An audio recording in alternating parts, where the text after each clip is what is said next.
What's going on, people? Welcome to the LV Live Show. I'm LV Live. Please hit that like, share, subscribe button. Once again, I want to thank all the new subscribers for coming by to my channel, man. It is truly, truly appreciated.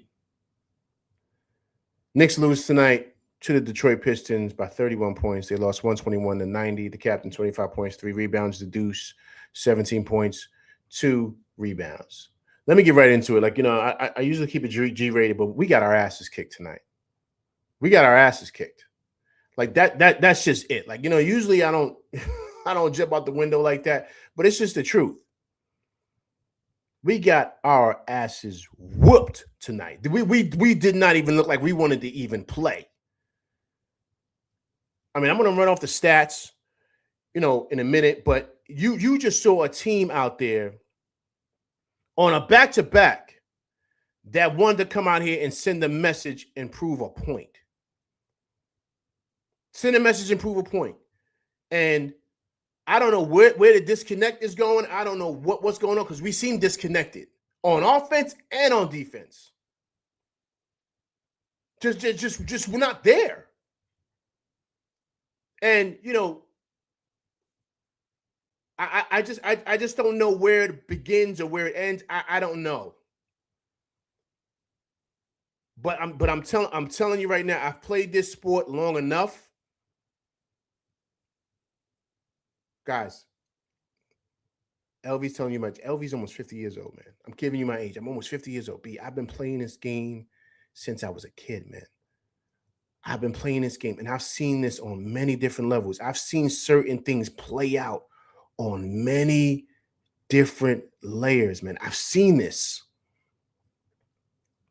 And I'm telling you right now, you guys don't want it. You guys may not agree. You guys, this game is no different than if you're playing in high school, college, or the pros, or you're playing any other sport. When you see when you see teams get smoked like this and they're on a losing streak and something's going on, I'm telling you right now, there's something going on in that locker room. I'm telling you. And no one's people from the outside who've never played on the team before and never played at a high level. I played at college at a very high level. I've been there. I'm trying to tell you. There's stuff going on in that locker room. There's whatever it is. And remember last year, the stuff with the Knicks, there was stuff going on. And we found out later, there was stuff going on in that locker room. It was.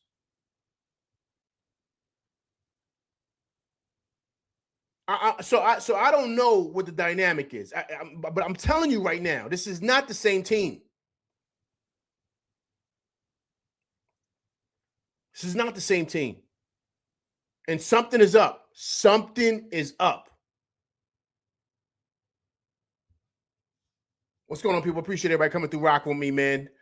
Tony, what's going on, man? Appreciate you coming through rock with LV Live tonight. Disgusting loss tonight. Disc Rover, what's going on, man? Appreciate you coming through rocking with LV Live.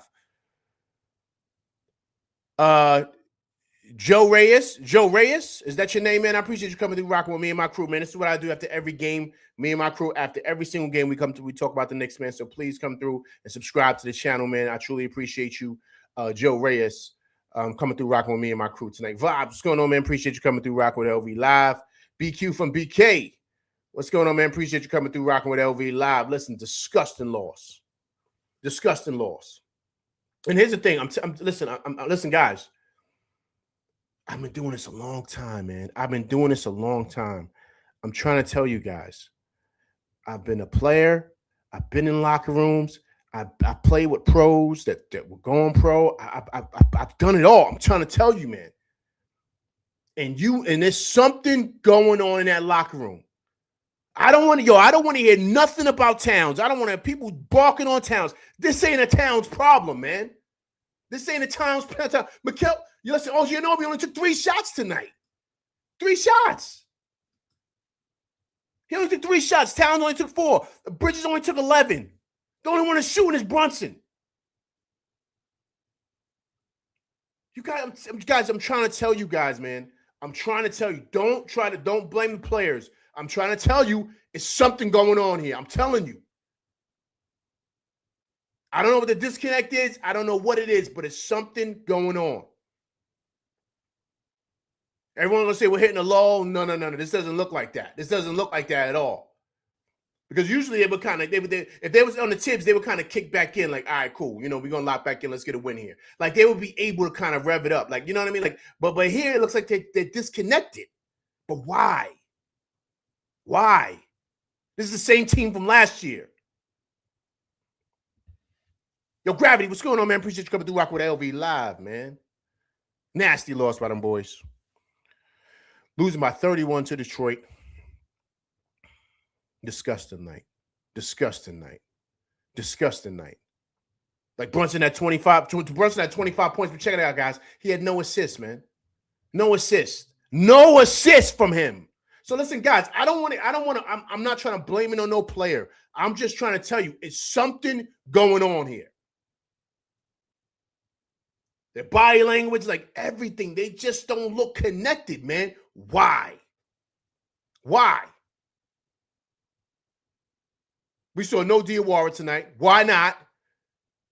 There's a whole bunch of athletic guys over there they got. You mean to tell me he can't guard Holland?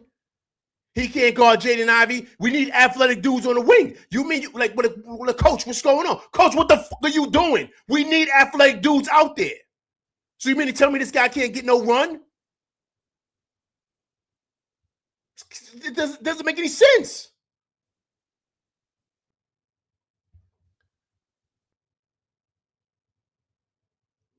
Insane, man. Insane. Disc Grover. You're going to make me blow a gasket, man. Mo's not going to make it. That's not the point, Disc Grover. That's not the point. That's not the point. The point is that you need athleticism out there. We don't look athletic right now. That's what I'm trying to tell you. He put McCullough in there for a reason because he needs someone to guard. We need athletic wings. We look unathletic right now. So what I'm saying is OG picks up 2 fouls. Why not bring in Diawara to kind of say, okay, cool, let's try to kind of spell some minutes. You mean to tell me he can't guard a guy like Holland? He can't do that? That's what I'm saying. Like this is, God, listen, this go over. This is hoops, man. This is hoops. This is regular sports stuff. It don't have to be he's going to come in and drop 30. That's not what you need from him. You need energy and you need length and athleticism. That's what you need to match what they're doing. That's what he's out there for. So we ain't here for him to drop 30.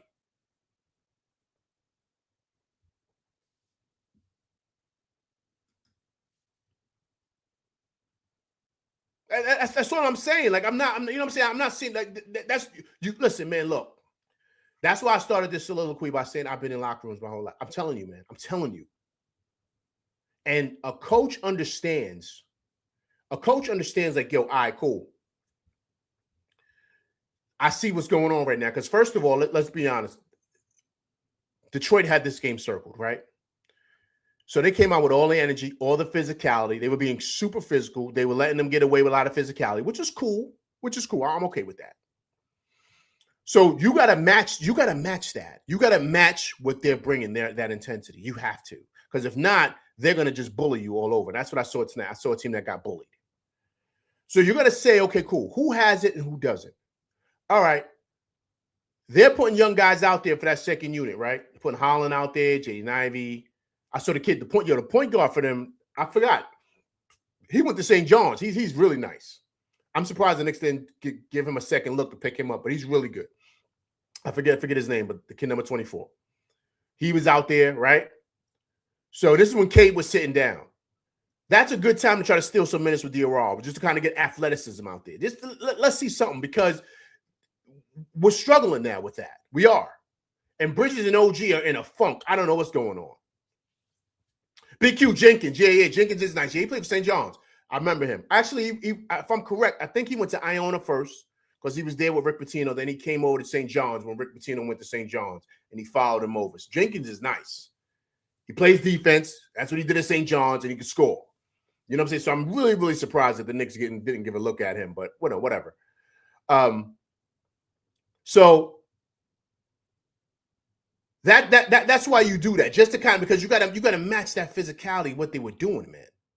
And the Knicks didn't. It's like they didn't have no fight in them. None. They seemed disinterested to even get into any type of, and they got punked tonight. They got punked. And believe it or not, tonight's a night that you kind of miss a guy like Josh Hart, because Josh Hart wouldn't have got punked tonight. He wouldn't have. Right? And also, too, tonight, you also miss a guy like DiVincenzo. He wouldn't have got punked tonight. He wouldn't have. And even a guy like iHeart, they wouldn't have got punked tonight. They wouldn't have. Right? So I'm just saying, so it's a mentality thing.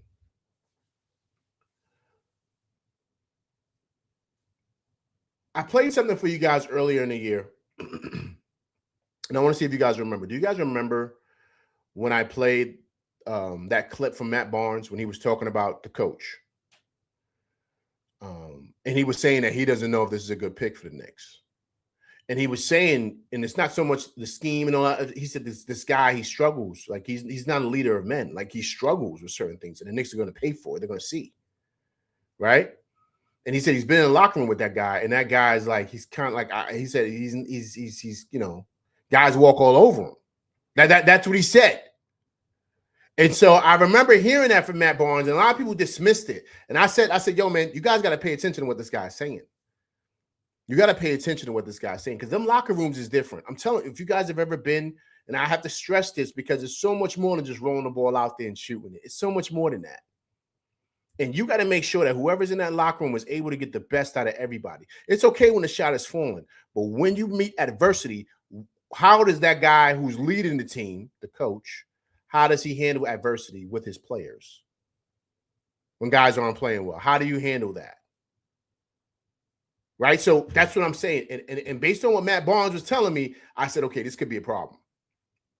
This could be a problem, but I'm going to let it rock when I'm going to see. But I played it for you guys. Do you guys remember that? Give me a thumbs up in the chat. Do you guys remember when I played that clip from Matt Barnes or what he said about this guy? And I saw a lot of people killing Matt Barnes for saying that. Oh, you don't know, and all this other stuff. And I'm like, yo, man, you got to pay attention. This guy's a player, man. He played with this guy. He played with this guy. So I don't know, man. And once again, I'm going to say it again, right? I'm going to say this. And I've said this before. Now I'm going to stress this again. Your team takes on the identity of your coach.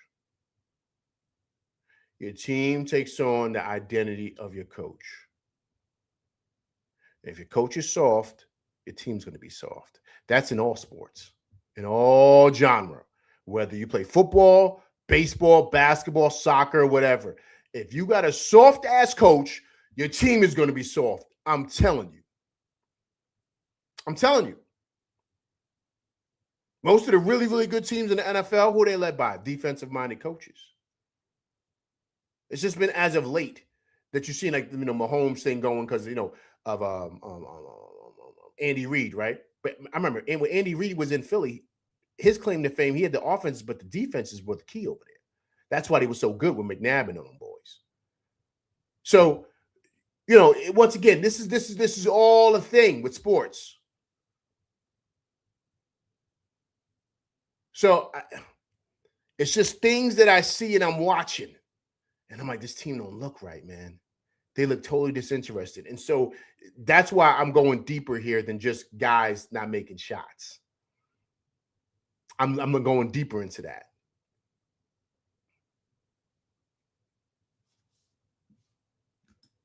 This Rover. Can't blame Brown for this. Had the same problems last season. Not like this Rover. Not like this. This Rover, we didn't look like this Rover. This Rover, we didn't look like this. This Rover, I'm not talking about we couldn't beat the top teams. Like that was just a talent thing. I'm not saying that. This Rover, we don't look this Rover. We don't look right, man. We don't look right. We just don't look right, man. Look disconnected. I don't know why. We just look disconnected. This Rover said we won on 3 against Detroit, man. I thought Detroit swept this last year, man. But you're right. I remember. I remember.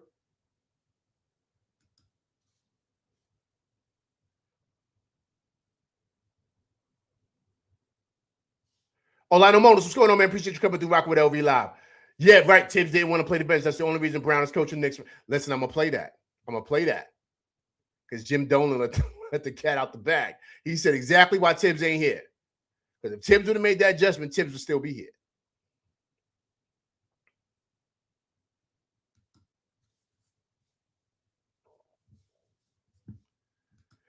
Disc Rover, yes. We all know that. Here's what I'm trying to tell you, Disc Rover. What I'm saying to you is this, Disc Rover. Please be patient with this, okay? Let's not just be pay attention, Disc Rover. On a 3 games, I'm not even counting San Antonio, because I felt we should have won that game. There was not a 3-game skid like this where we looked this bad, Disc Rover. That's what I'm trying to tell you, man. You're not. I'm trying. I see what you're saying, but you're not understanding the point. We did not look this bad for 3 straight games. That's what I'm trying to say. There's something going on here. That's what I'm saying. And then as of late, guys, we've been winning, but defensively we've been garbage. So what I'm saying is we just don't look right these 3 games. I don't know what's going on. I'm not speaking of the Spurs game. I'm speaking of these last 3 games against the Hawks, Philly, and Detroit tonight. Games that you got to get up for. They couldn't get up for them games. They just couldn't. We knew OKC was better than us. We knew Detroit was better. I mean, Boston was better than us. Boston was better than everybody. But I think we're better than the Pistons. I think we're better than Philly. I think we are. I mean, the way it looked is that Philly, but I think with the horses we got, why aren't they getting up for these games? Like, what's going on?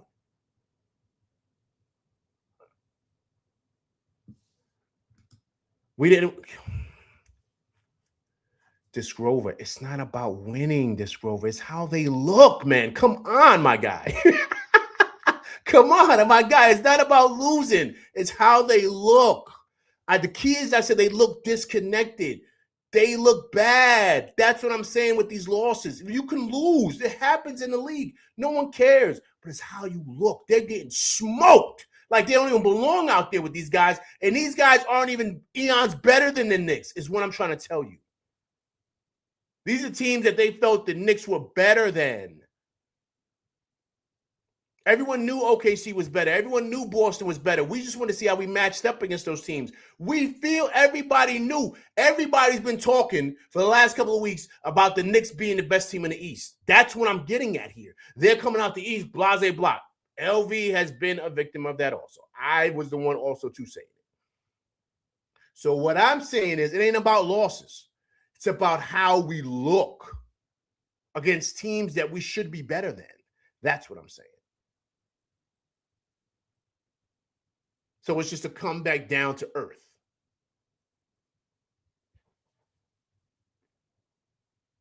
It's just bad, man.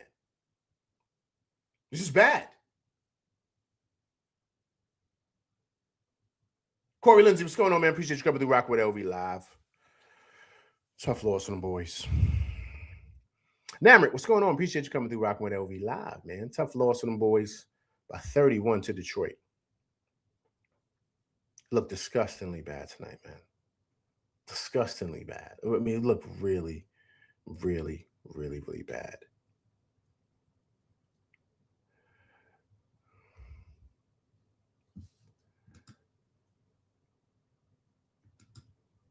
Let's go. So we'll pretend like nothing happened if we end up blowing up. No, not at all. You can't have, no, not at all. This Grover, let me tell you something. Last year, right? When you know, because you brought up last year, right? When we beat Boston, and we lost to Boston and all of other teams, right? Cleveland, of course, and OKC. We beat other teams, but no one was really kind of saying we were going to win it. They didn't believe in us. You know why? Because we got smoked by the top teams.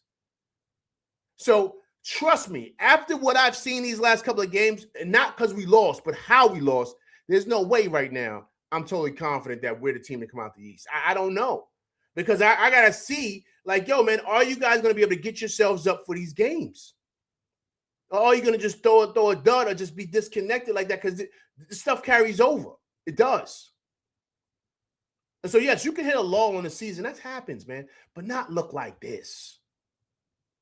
Just look disinterested. I mean, because listen, guys, let me go through the stats right now. Right? Let me tell you why I'm saying what I'm saying.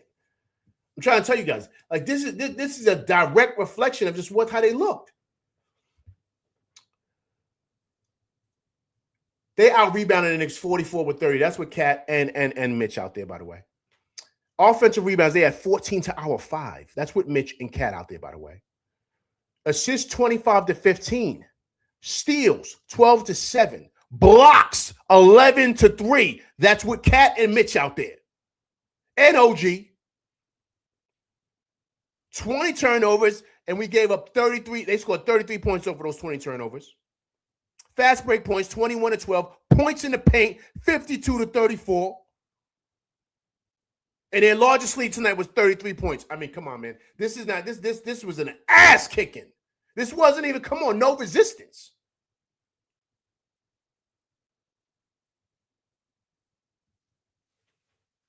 I mean, that stat line says it all. Everything I just read down. First quarter, we came out firing. After that, we lost the second quarter, 34-25. The third quarter, 25-15. Fourth quarter, 32-21. We didn't want it tonight, man. And after having a day off, and they're on a back-to-back. Come on, man. Come on. This is insane. And I'm sorry, you guys are gonna bark at me about the whole Cat thing. Listen, I don't really, excuse my language, I don't really give a shit about the whole Cat stuff and what he should be doing. Listen, man, he's making $60 million a year. That's your job as a coach to make sure he's getting some shots. He only took 4 shots tonight. 4. I don't care what you do. On that second unit, you figure it out. But he's an all-NBA guy that he's not getting no touches. He ain't getting his shots, whatever. You got to coach him and make sure that he's in his spots. He's got to start cooking. Figure it out.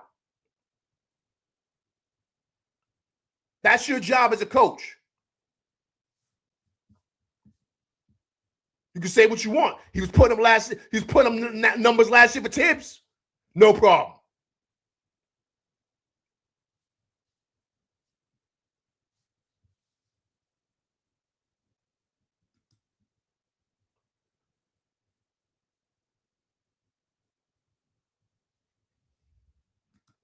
Eric Green, what's going on, man? Appreciate you coming through Rock with LB Live tonight. Nasty loss tonight. Nasty loss. Eric Green says, since the NBA Cup, we haven't been playing well. Even the games we won, it was a struggle. The last 3 games, we got boat race, embarrassing, no effort, no fight. Something needs to change quickly. Agreed. That's all I'm saying. That's all I'm saying, Eric Green. Thank you for saying that. That's all I'm saying. I'm not saying anything, but you can't lose a game. Everybody loses. It's no big deal. It's what's happened, how they've looked in these losses. That's what I'm saying. Against, ready? Guys, listen. Here's the thing. Against teams that are gunning for you. Like, Philly and Detroit are licking their chops to prove to the league that the Knicks are a joke and the Knicks are a fluke. These are the teams that want to take you out. You are now the hunted. You are now the team at the top of the food chain. That's what happens. So you're going to get your everybody's best every night.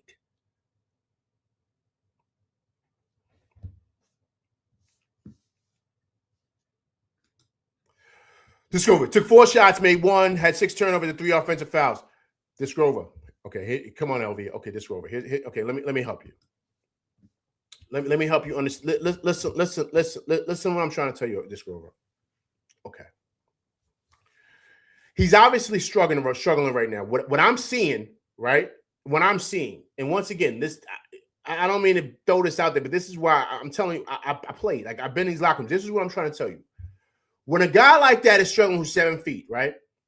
And you know that he's having a hard time. As a coach, you got to say, we got to get him an easy bucket, right? Let's set a screen for Cat. Let him get down in the post. Let him do his thing. Because we got to get him cooking. Let him draw a foul. I don't want him taking them big Ewing steps from the top of the key. He's struggling right now. And what they're doing is every time he's driving, they're coming and they're blitzing him. So they're stripping the ball and doing all that other stuff. When you see that's happening as a coach, you got to make an adjustment. You got to bring him to the side and say, listen, I don't want you driving no more. We're running this. We're running a high screen. You're coming down. I want you to hit Cat right there in the post. Cat, go to work. If they come in double, you hit somebody right there. Let's keep it simple. Let's keep it simple hoops. Simple. Because we need you to start cooking. And then if they come out and they kind of guarding you, they worry about you to post, then we can have you pop out and hit a 3. That's it. But right now, I want you to operate down there. because we need you to kind of start cooking. We need you to get some easy buckets here. That's how you do it. That's called being a fucking coach. That's how you do it. You don't just say, keep on running from the top of the key and trying to run over things. You can't do that. CLV's blowing his gasket. I apologize tonight. I apologize.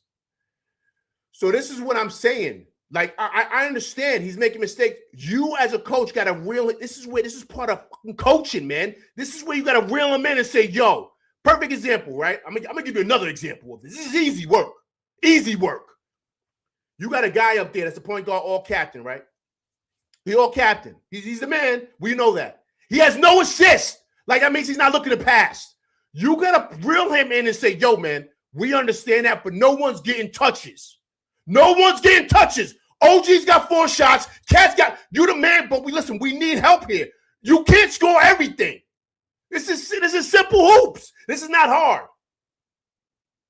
So this is where, as a coach, you got to coach them, man. You can't let them run out there and do what they want. And that's what's happening.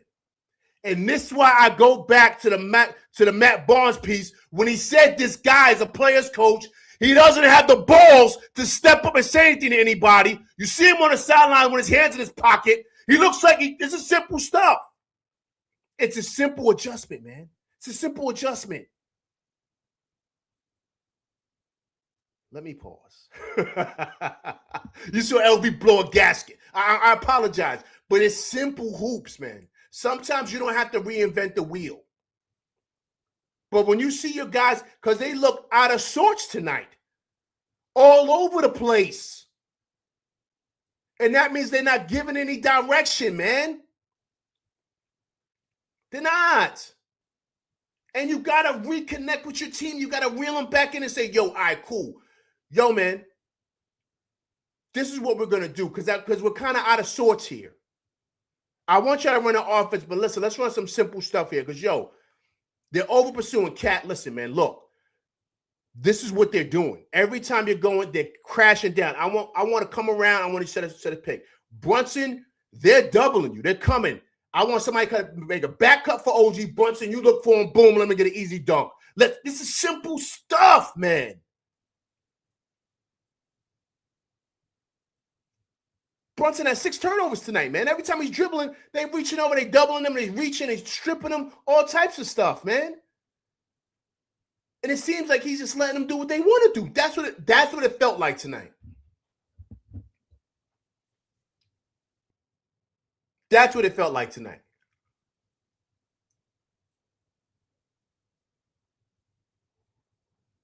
And tonight was frustrating because I felt like it was they got bullied tonight, and they just didn't look right. They looked out of sorts, and it looked like they were just playing for themselves.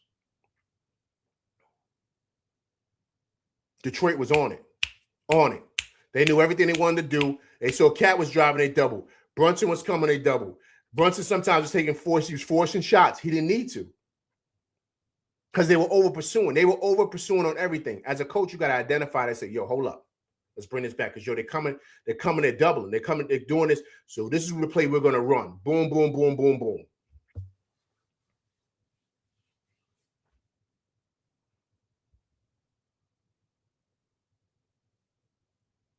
So listen, guys. Yes, it's just 1 loss. Excuse me. It's just 4 losses. It's no big deal. It's early in the season. I understand. I'm just saying how we looked, man, and how we've looked these last 3 games. And to Eric Green's point, I'm glad he mentioned this. They've been looking shaky for the last couple of wins, like they have been defensively. No communication, no nothing. So, you know, that's the frustrating part. This Rover says, I reserve judgment when they get the proper rest. This Rover win. There is no proper rest. That proper rest, excuse my language, that proper rest shit is out the window because they're about to hit a road trip. So they got to get it together now. Like this ain't we could take a week off. This ain't that. This ain't that. They're not going to get, you know what I'm saying? So they got to get it together quick. Tony. he says the problem with this team is too many inconsistent starting lineups, and the same for the bench. Mitchell Robinson is not a starter. OG and Mikel, one of them should come off the bench. I don't know why he started Mitch tonight. I don't know why. Maybe because they were starting B Stu. Maybe why. That's why he did that.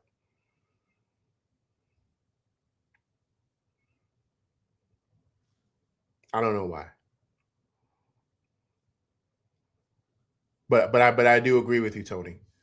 He's kind of all over the place. I mean, that's why I mentioned that the other day. He's like experimenting a lot. I think he's still trying to figure things out. I don't even think he knows what he's doing. I'm being honest with you. I really don't.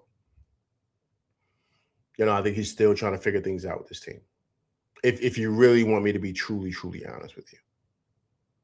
And I think that's why the lineups are all over the place.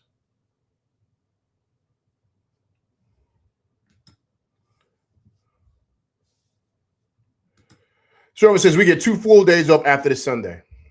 All right. But we were off this week. They're on a back-to-back this Grover. They beat the Cavs last night and they smoked us tonight. They were in Cleveland yesterday. They flew home and they whipped our ass. Come on, man. I understand that, but the effort's got to be there, man. The effort in the fight's got to be there. I don't care if you lose, but the effort in the fight's got to be there. They got bullied tonight, man. They got bullied. Bullied, man. Bullied. And that's the thing, Discover. I can understand you're making a valid point, but dude, you gotta come ready to go, man. These teams are gunning for you, man. You are the hunted now. You got to come in ready to go. Everybody has given the Knicks the crown and said, yo, they're going to the finals. Everybody, man. Everybody.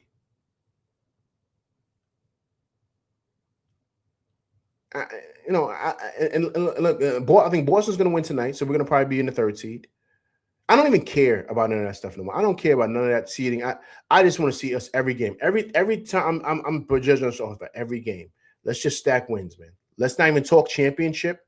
Let's not even talk Eastern Conference Finals. I don't want to talk none of that stuff. Let's just stack days. Let's just stack days and figure this thing out here, because I don't know, man. I don't know. This guy is shaky, man.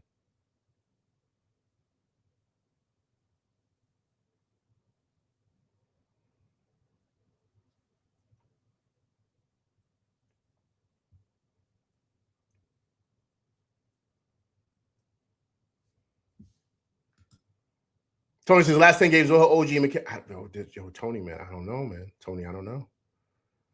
Tony, I have no idea, man. I have no idea. But they don't look good, Tony. They don't. Especially OG. His shot hasn't been falling. Like, just everything. I mean, OG, I don't know, man. I don't know, Tony, man. I wish I had an answer, man. But I'm telling you guys got to trust me when I'm telling you there's something going on in the locker room. And here's the thing. We said something was going on in that locker room last year, and we were right. We were right. So I don't know. Oh, time passes by, man. What's going on, man? Appreciate you coming through Rock with LV live, man.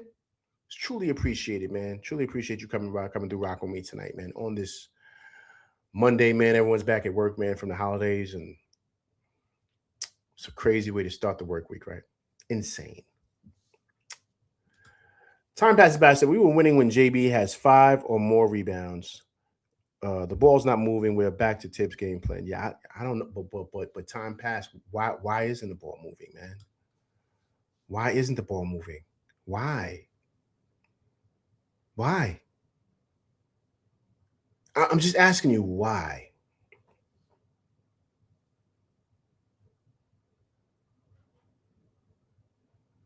I don't know, man. Eric Green says every team has injuries in different lineups, man. Togetherness is lacking. Agreed. Did you see the joy the Sixers play with in their eyes, right? In my eyes, right? Something's going on with this team and it needs to change. Listen, guys, I'm trying to tell you, man. You got to trust LV. I'm telling you. And I'm not in the locker room, but I could tell. That guy, listen, let me tell you something. Listen, you got to pay. Listen, Matt Barnes said it about that guy, man. I'm telling you. And I told you guys, I said, listen, pay attention to this. I said, let's keep a lookout for this. The team, you know what I mean? Like, you know, so we got to see if the team's going to respond well. We got to see what's going on. We got to see. We got to see. We got to see, man. The one thing you did know with the Tibbs teams, the one thing you didn't know is that he was going to play him hard. They were going to play hard for Tibbs. That's one thing. They struggled to beat certain top teams, but they played hard, man. Tibbs played them hard. Yes, he drilled them into the ground. We know that, and that's one of the reasons why Tibbs isn't here. I'm going to play the video. But one thing that team did is they played hard for Tibbs. Hard. iHeart played his tail off for Tibbs. Devo, same thing. Josh, the same thing. They played really, really hard for Tibbs, man. You know what I mean? They're not out here throwing out, you know what I mean? Because they knew Tibbs was going to be up in their tail. He was be barking on him. This guy just standing on the sidelines with his hands in his pocket. You see JB Bickerstaff, he's out there screaming, he's saying this, he's pointing this, he's clapping, he's even complaining at refs, he's doing this. This guy's sitting there with his hands in his pocket, man, like chilling, chewing on gum, just staring. I'm like, oh, man, this guy, I don't know, man. I don't know. And once again, I just lean back into what I've heard other guys who played under this guy, and they say this guy's kind of like a weak dude. He's kind of, you know, kind of like a player's coach, and dudes be walking all over him. So I don't know if he's telling guys to do things and guys are waving him off. That's what Matt Barnes said dudes was doing to him, man, not really respecting this guy. So they couldn't do that to Tibbs. Tibbs would be arguing with you on the bench. You saw what happened with him and Josh. You saw what happened with him and Obi in the background, right? So Tibbs be in your face screaming at you. Like, so once again, right, it's different. It's different for a team. And it's different for players.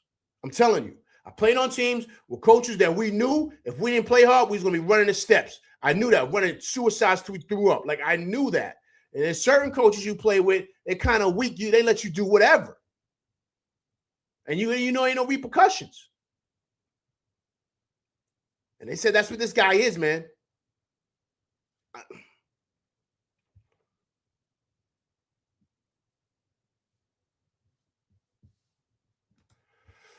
Tony says nothing was going on with this team when we won the cup and was looking fine. What's changed? But Tony, that's what I'm trying to tell you, Tony. That's what I'm saying. That's what I'm saying, Tony. We have no idea what happened behind the scenes, but that's why this team doesn't look connected, Tony. That's why I'm saying something's going on, Tony. It could be whatever. It could have been an argument that happened in the back, whatever. But what I'm saying is, all right, look. As a coach, your job is not to make shots for them. Your job is to get your team ready to play. And if your team is not ready to go, that's a direct connection to the coach. They don't just fire the whole team. They fire the head coach if they see like the team's not responding to him. So, yes, we won the cup and we were a certain way. Cool. But now we've kind of hit a spiral. And we have not looked right in the spiral. There's a difference, guys, if we lose and we play hard. We look like we're not even giving any effort.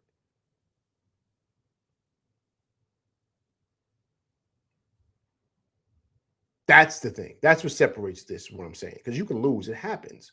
But it's the effort plays, man. It's just, you know, we got our hustle tonight. I've ran down the stats for you guys.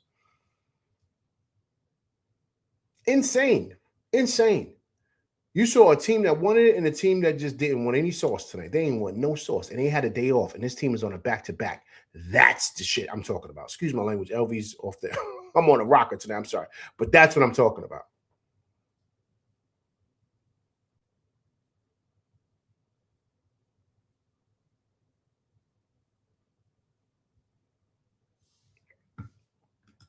Tony says, I'm speaking on the team gelling and camaraderie. Tony, listen. Tony, I know what you're saying, Tony. I know what you're saying, Tony. What I'm saying is something's going on, Tony. And you can see it in the body language of guys. So I don't know if something might have happened behind the scenes. Someone might have got in an argument or something, whatever. Remember, they said this stuff was going on behind the scenes last year. You know what I'm saying? And team didn't look right for certain stretches or whatever. And there was stuff going on. Even Melo talked about it on the show. He saw stuff going on the bench. Like, he just saw things. And so that's what I'm saying. But it takes a strong-minded coach and a certain type of guy to be able to go in these locker rooms and demand leadership. Like, it takes a certain type of guy to get respect from these men. You know what I'm saying? Like, it takes a certain type of guy. So that's what I'm saying.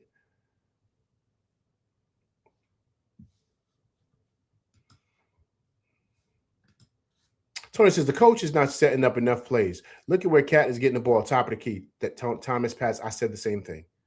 Don't get me wrong. I'm not saying Cat is perfect. I'm not saying that. But what I'm saying is when you see one of your star players is struggling, you got to make it easier for him. You got to say, yo, this is what we're going to do.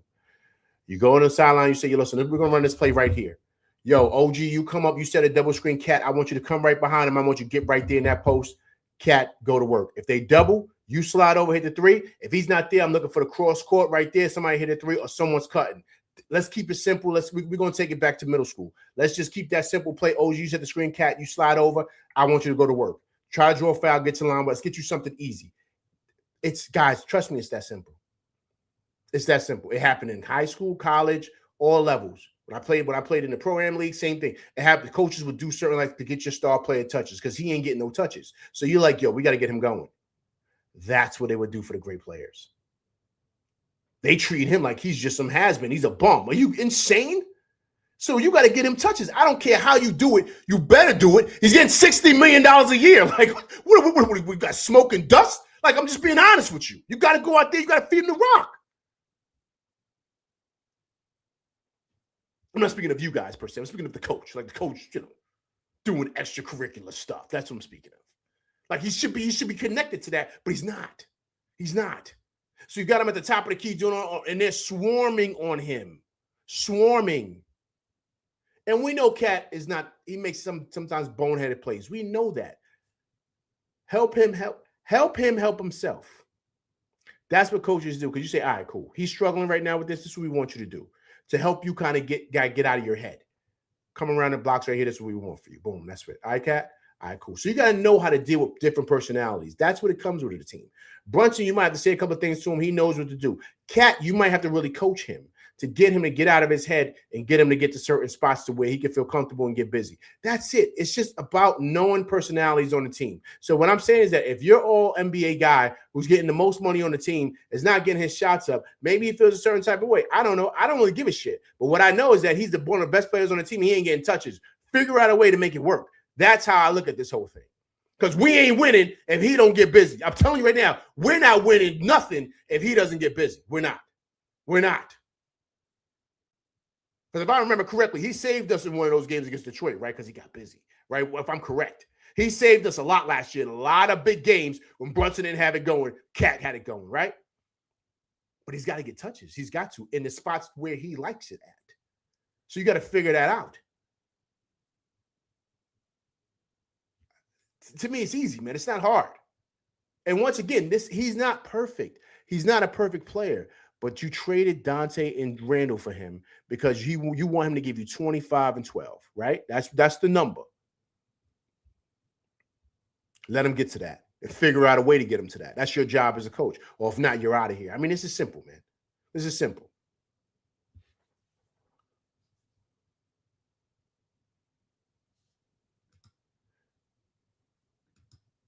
BQ from BK said Matt Barnes said Cats would sub themselves into games Deborah style. Oh, that's what I'm saying. Yo, that's what I'm saying, man.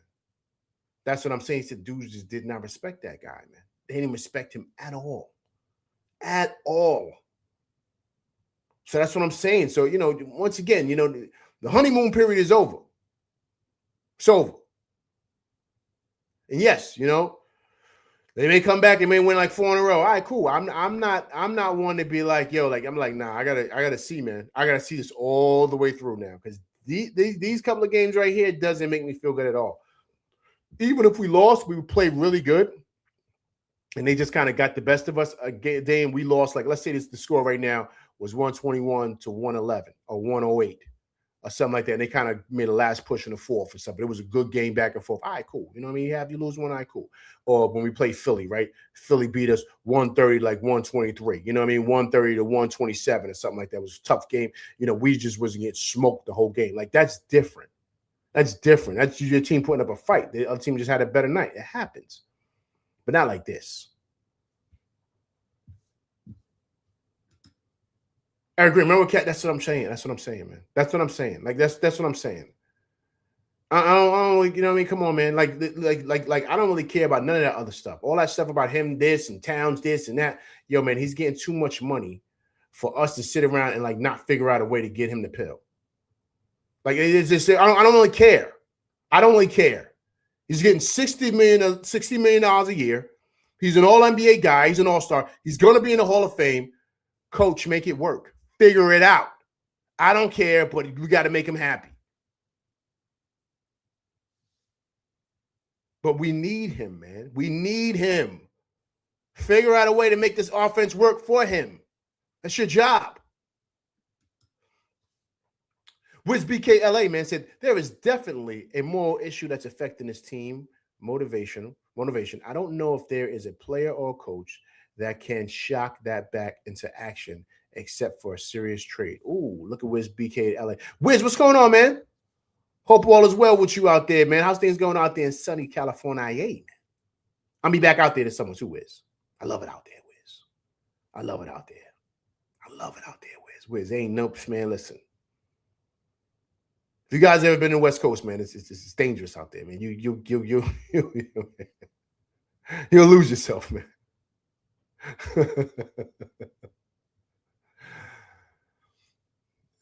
Wiz, that's a great point, Wiz. Yo, Dun Rose, what's going on, man? Appreciate you coming through Rock with LV Live, man. Appreciate you coming rocking with me, Dun Rose. Long time no see, man. Hope all is well with you, sir. Nasty loss on them boys, man. Nasty loss on them boys. Disc Grover, come on, man. Stop it, man. Stop it. Disc Grover, come on. You can't, Disc Grover. Disc Grover, let me ask you something. Do you think we need Cat to win it all? Or you think no? Do you think we need Cat to win it all? Do you think we need him to be at his best to win it all? Do you think because I just need you to answer that question. Do you think we need him? Do you think we need him? Do you think he's important to what it is that we do?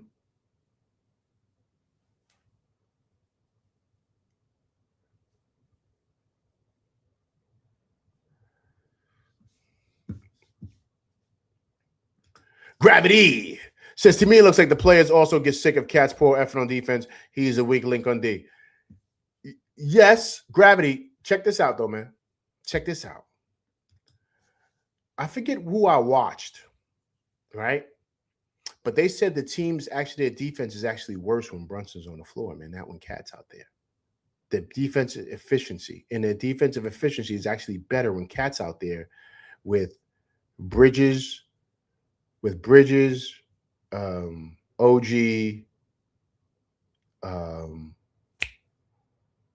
who is it? Kolick and Deuce. They said because it's better players at the top of the key. Because Brunson has been the worst defensively that he's been his whole career. So I forget who it was that I heard, because I'll be listening to all these channels I'm driving and stuff like that. Someone said that. So his defense hasn't actually been that bad this year, like when he's on the court. So I think that's kind of like, you know what I mean? But I do understand what you're saying. I understand the point that you're making. Oh, look at this Grover dropping heat. That's why I love this Grover. Here he is. Do we need Cat to win a title? No. Oh, man. Okay. All right. That's a great answer. I'm glad you said that. So, this Grover, do we trade Cat? Should we trade Cat? If we trade Cat, who do we go get for him? We trade Cat right now? This Grover, you would trade Cat?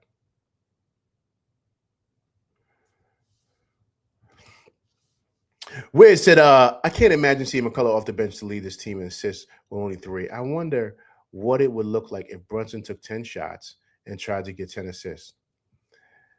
Yeah, and I love the captain, but not having 0 assists, that's insane, man. But that's what I mean by disconnect, right? That's what I mean by disconnect. And I'm not going to black out on him because, this ain't that. That's what I'm saying. I think it's bigger than just the players, guys.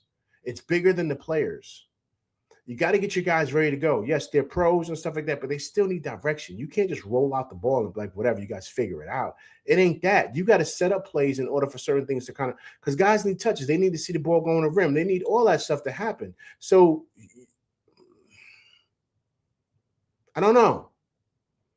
But you got to make adjustments. That's the key here.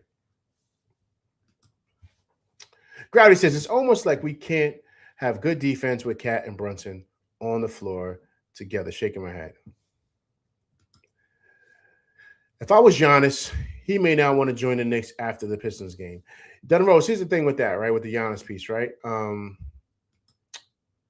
Here's the thing with that. I like Giannis, and I would love to make that move, right? Because I like Giannis. But you got to think of how much you got to give up to get Giannis, and what that does to this team, how it would destroy this team. We'd have to give up a lot of pieces for him. You know what I'm saying? So we would just basically, it would be like how the Bucks are right now, because they're going to want everything for Giannis. He's a top guys. Listen, when he's not hurt or whatever, he's a top 2, top 3 player in the league, like in the world. He's that good of a player, right? So that's what I'm saying. And then also, too, does it mesh with him and Brunson? Like, does that work? You know what I'm saying? I don't think it does. So is he a good fit here? And then what do we look like? Because I'm telling you, we make the move for Giannis, it's going to be like the Melo deal all over again. And the Knicks are going to be back at square one. So that's the thing. So, it's easy to say, okay, but you got to think of the impact and the trades and the money and what that would do to this team. It would dismantle the team. We wouldn't even have no team.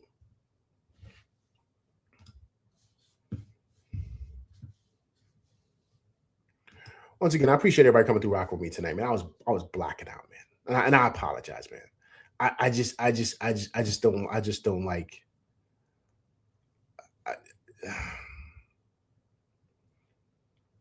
You know what I mean? Because it's easy to say Cat's MIA, but so was OG Anunoby. OG was MIA too. So was Mikal MIA. You know what I mean? So once again, it ain't just a Cat thing. It's across the board, man. You know what I mean? It's across the board. It'd be different if everyone else was playing, they're getting busy, and Cat's just no, man.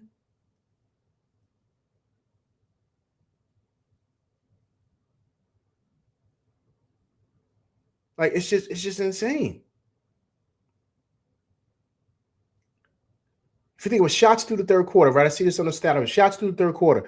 Brunson shot the ball 21 times. The rest of the starters shot the ball 22 times. Like, listen to that, man. Like, come on, man. That can't be. And so that's why I'm saying the stuff that I'm saying. So I mean, we just got to be honest with what we're watching right now.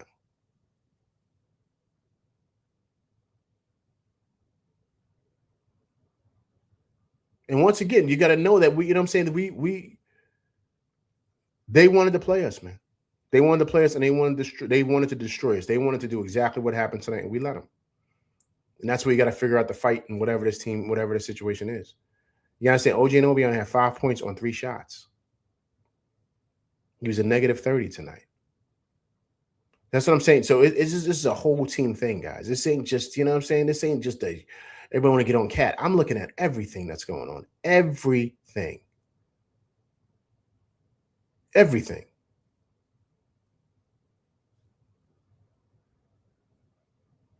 And, it's frustrating, man. It just truly is.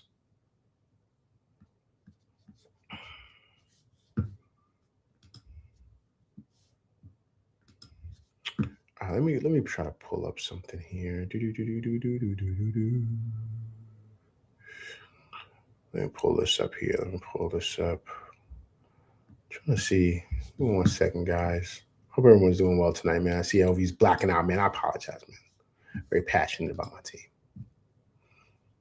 But will they bounce back? They'll probably bounce back. They get a couple of wins. That's cool. But I'm not. For me, I got to see which way this team goes and how we respond. And then I'm going to hold some reservations, as this Rover would say. I'm going to hold some reservations on the whole finals and Eastern Conference. Now, they got to show me a little bit more, because tonight and the other night was big for me, because I wanted to see how they looked against teams that are going to come after them, who really, really want to take them out. And I feel like they threw a dud out there, man. They threw a dud out there. And so I'm like, yo, how serious are you guys? You know what I mean? Like, you can't be having stinkers with teams that want to beat you. You got to meet that intensity. You got to meet that. You got to meet the fight. You know what I'm saying? If the guy throws a punch, we got to throw the punch back. And I feel like we didn't punch back. We just got beat up on tonight, man, and got bullied and all that stuff. And that's very disappointing. Very disappointing with a team that's supposed to be a contender. And so that's the biggest frustration I have with these last couple of games. They don't look like a contender. Now, they're going to run off a couple of wins. Cool. But I mean, does that change your outlook and how you feel about this team? It's not gonna make me feel. It's very similar to how we felt when they lost to all those great teams last year, right? We didn't feel like, okay, they're gonna be NBA champs. Like we didn't feel that way because we were like, well, we got to see, right? And that's how I'm feeling now with this. All right, let's go over. Here we go. If we trade Cat, we might be able to get a better defensive center and a wing for him. And the two we get decent enough to mimic Cat's offensive output when he's playing awful. I agree. It's across the board lately, but Cat has been the odd man out this season. Okay. Gravity says, why do you think Brunson's decided to play solo tonight? Yo, see that once again, Gravity. That is the biggest question, man. That's the biggest question of all. Like that's what I mean by the backdoor. Pause. That's what I mean by the background noise. Like whatever's going on back there. Because why did he just say I'm not even looking to pass? I'm just doing me tonight. I'm being overly aggressive and taking a lot of shots. Like, why would he do that? You got to feed your crew. Like, other guys, it could. Like, you don't have to. Like, you don't have to do that. But see, that's whatever's in his head, and that's the coach to reel him in and say, yo, man, this is what we need you to do. Like, this is, I'm just saying. Everybody says, no apology to me, man. It's very frustrating to watch. This is our team, and it hurts seeing us get destroyed. Well said, sir. Well said. Wiz says, how about a crazy trade like Cat, Yabu, Dadier, and picks for Zion, Herb, Sadiq? Everybody wants to trade Cat now, man. FYI, I'm a Cat fan. I don't know, man. I mean, I don't know, man. You want to bring Zion here, man? With his injury stuff, man? Herb Jones, I would love, but I don't know. They're not going to give up those guys. I think Herb Jones. Who's the other guy? Who's the other kid? Who's the other kid? Who's the other kid over there with them? I forget the other kid's name. Herb Jones and the other kid that plays with them. They're not trading those two guys. So I don't know about Zion, man. Zion might have like another Yabu, man. He might be another Yabu, man. Trey Murphy, thank you, Wiz. Trey Murphy, yeah. The Trey Murphy and Herb, they're not moving those guys. That's who they really want to build around. You know what I'm saying? So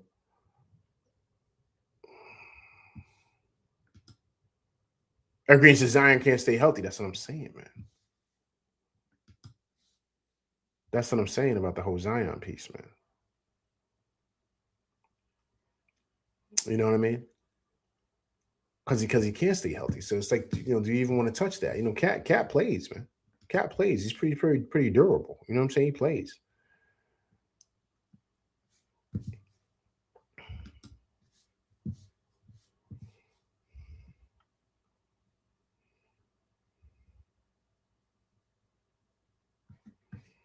Nasty game tonight, man.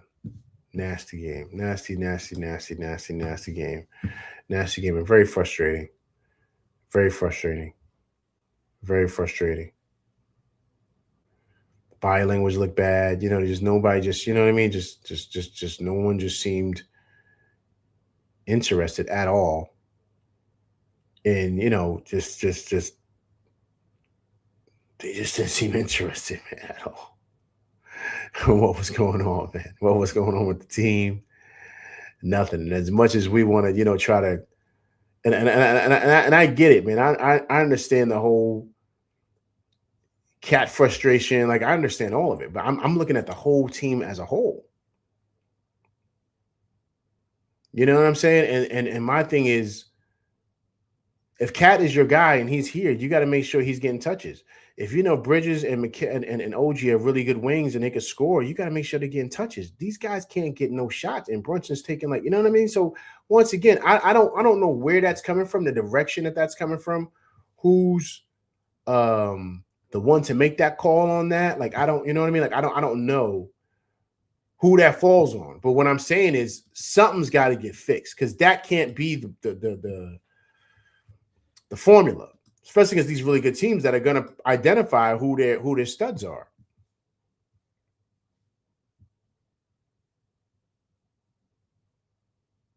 You know, and I think for me that's the biggest frustration of this, of all of it.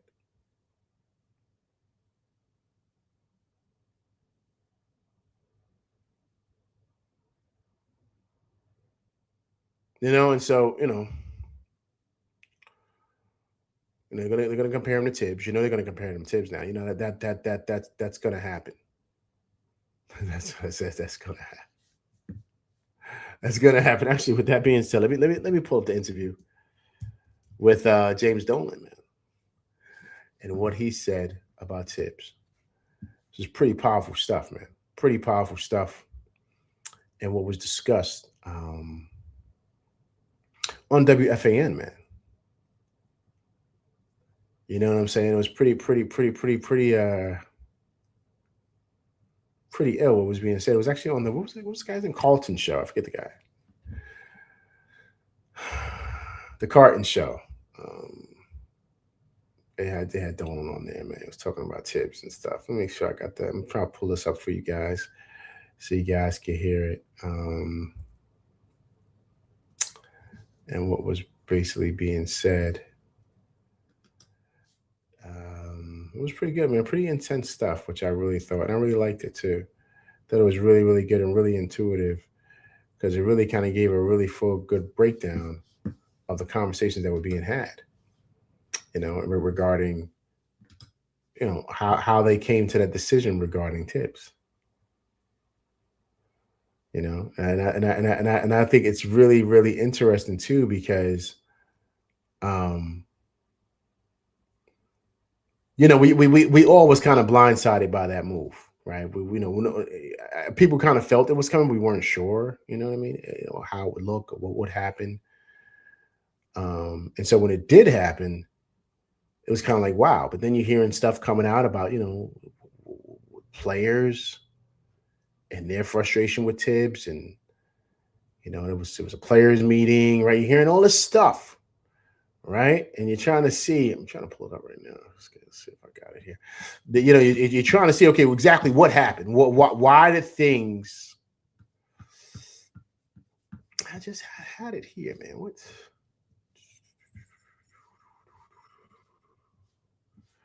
Let me see here. Let me see here. Give me 1 second, guys. Now we're trying to pull it up here. Go home. Let me see. Patient with me, people. Trying to do this. Let me see. Do I have it here? I'm trying to pull it up for you guys. I think it's very, very interesting. You have things, and you knew you should have saved it.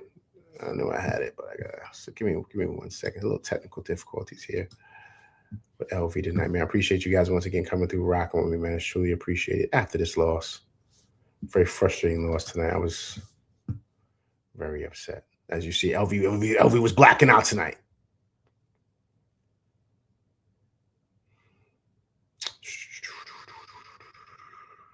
Okay, let me see here. I think I'm getting close to it now. Okay, I think this is it. All right, I think this is it. All right, here. Okay, cool. I think I have it here. All right, finally.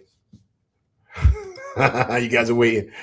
Hey, No Straight, what's going on, man? Appreciate you coming through Rock with LV live tonight, man. If you haven't subscribed to the channel, please subscribe to the channel, man. But I appreciate you coming through rocking with me tonight. No Straight, me and my crew, man. This is what we do after every single Knicks game. So please subscribe to the channel, man. But I appreciate you coming through rocking with me and my crew tonight, man. After this disgusting loss by the Knicks tonight, man. Very frustrating. Okay. Let me pull it up here. Okay, let me make sure I have it all queued up for you guys. This is some deep stuff here. I mean, this is illness. I'm glad James Dolan's coming out and saying this because this is really a good rundown, a breakdown of what happens with behind the scenes here. Obviously, the great run last year looks like they're on their way to a special season this year. But in the process, you also made a decision, you and Leon Rose, to relieve Tom Thibodeau of his head coaching duties. And Mike comes in, has done a really nice job thus far. Can you walk us through what the thinking was at the time you made it? If it was just Leon coming to you saying, we need a change, if you guys collectively thought the team needed a different voice in the locker room, and what was the genesis of moving on from Tom? Well, look, Leon and I talk about everything, right? Even not basketball stuff. Got it. So,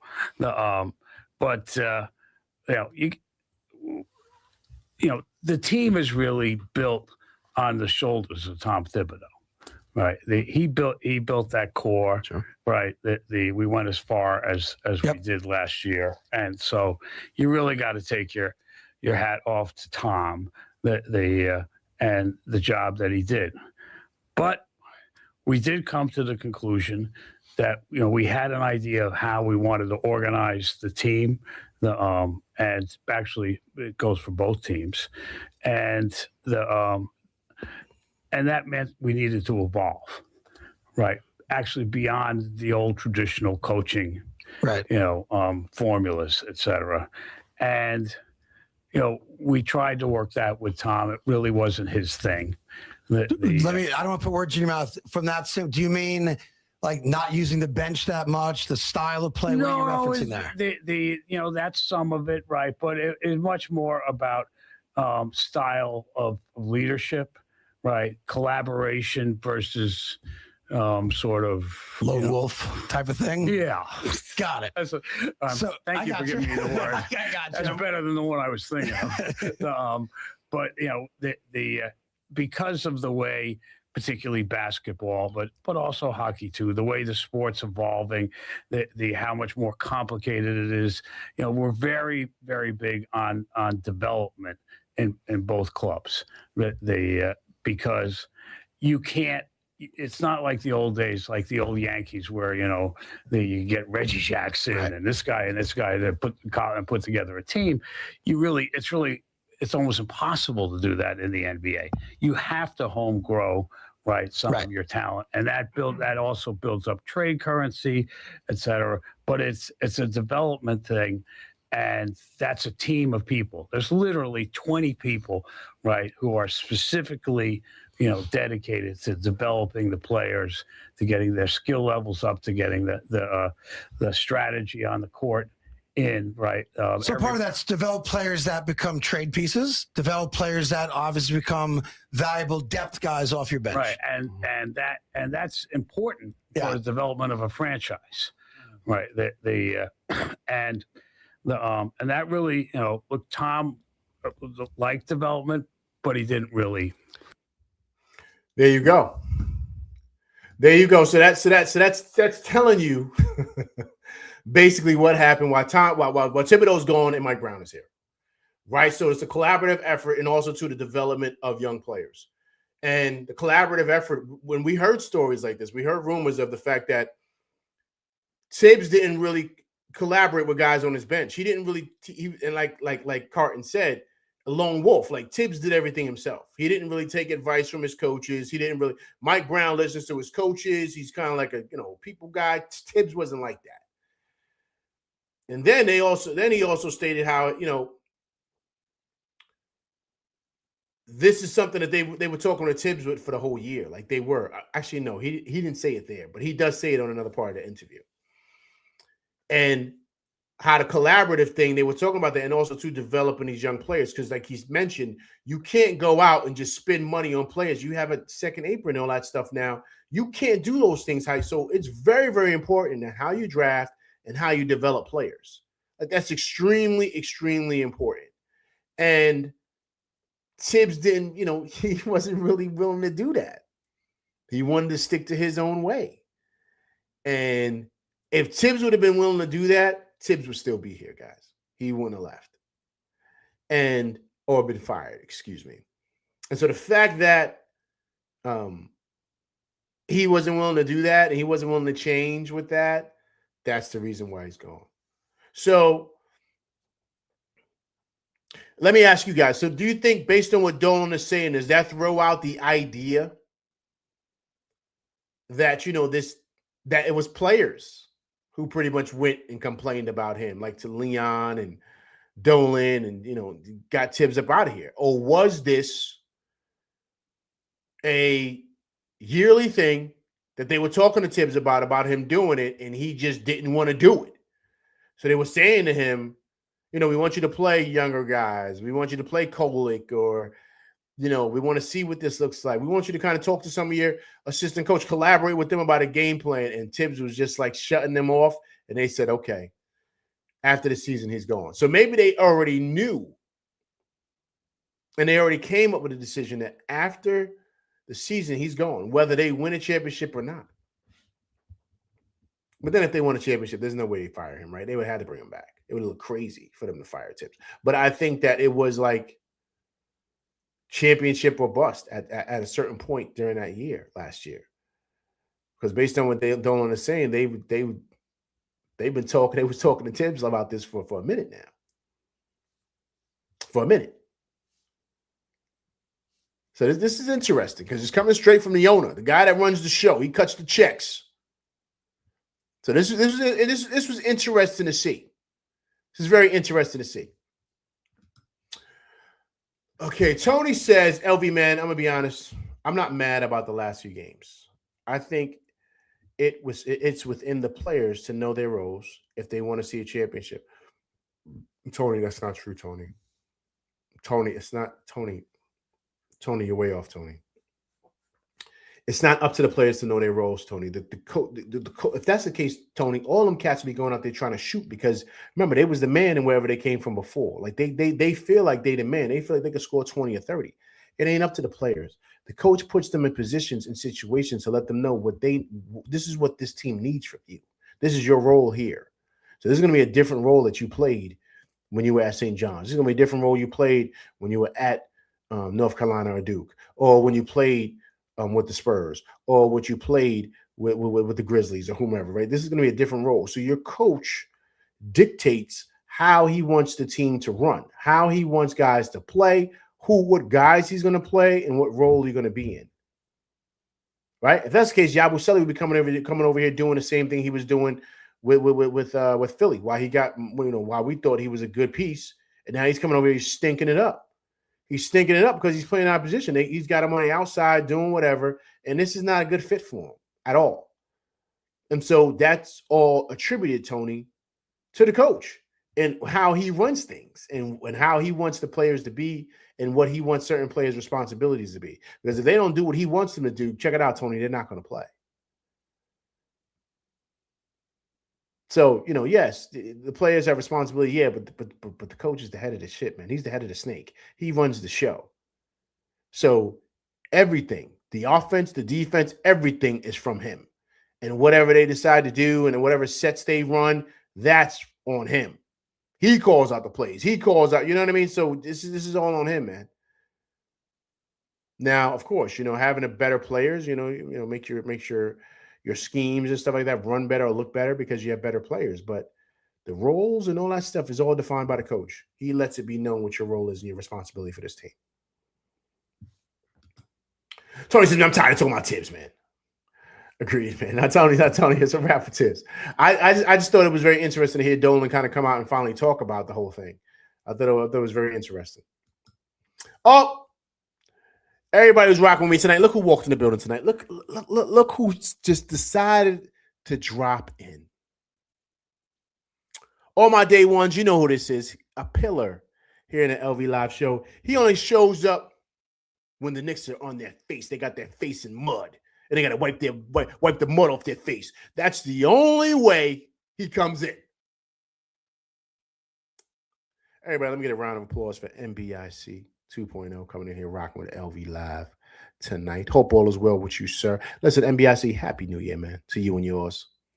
Glad you came here to rock with me tonight. Let's hear what NBIC has to say. Here we go. Who doesn't know this about Tibbs? Everyone knew this, and yet Leon still gave him 5 years. Yep, he did, man. Look, and Tibbs did a great job with those 5 years, though, NBIC. You got to admit that. He did a great job with this team. He got us out of the dungeons of the NBA. He did. And then he just reached the ceiling, man. BQ said, let's hear some of Coach Brown's post-game conference. I'm curious. Yeah, let me. I gotta find that. Let me try to find it, man. Let me try to find it, BQ. Appreciate you bringing that up. Let me try to find it before I get up out of here, man, because I'm curious too. BQ from BK. Thank you for reminding LV. I'm curious to hear what he has to say. I'm super curious. But, you know, these guys, they be running out of there and being all scared. Let me see if I have it here. Try to pull it up here. Let me see what he's doing here.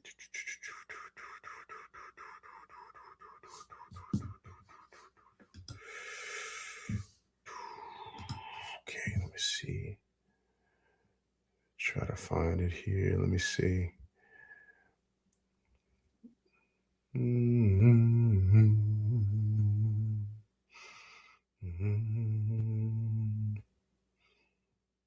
Hey guys, what do you think about really quick, man? I know it's kind of off topic. What do you think about Giants bringing back their GM, man? That's insane, man. Bringing back Joe Shane. That's insane for them to bring him back. Insane. Insane that they brought him back, man. There's no way. There's no way he'll be coming back to the Giants, man. No way.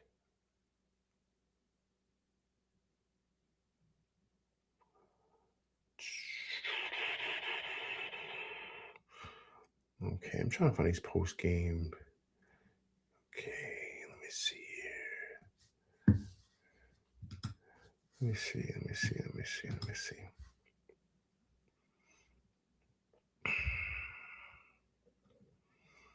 I usually put it up late, man, because you know this. I'm trying to see here. Usually it's up by now. I'm trying to find it here.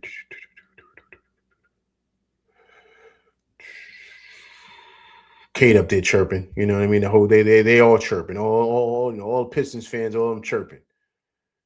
You know, we definitely had this game circled. You know what I mean? That's basically what they're saying, man. Talking a whole bunch of nonsense. That's why I'm telling you guys. Listen, man. We are. Listen. We are.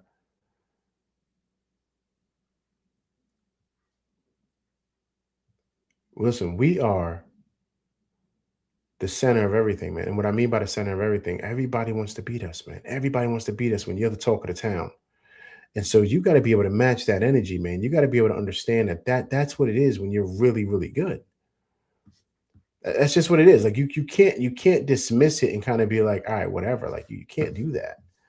You know what I mean? You got to take a full, take full opportunity of this and kind of say, all right, cool. We're going to match that intensity, right? That's what you have to do. It can't be, a situation where, you know what I mean? It just can't be that. And I think tonight we kind of like, man, I don't know, man. I'm trying to find the right words. We just got punked, man. That's just it. We just got punked. We just got punked. That's it. There's no other way around this. You know what I mean? We could try to kind of like try to figure out ways and get mad because other guys didn't shoot, so stuff. But everybody got punked, man. Brunson went nut. You know what I mean? He was just going for himself.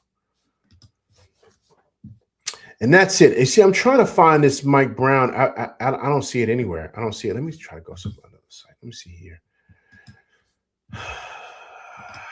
Let me see here. I'm trying to pull this up. He avoiding putting it up. I don't even know. These guys be running from, you know what I mean? Because he know he got to face the heat.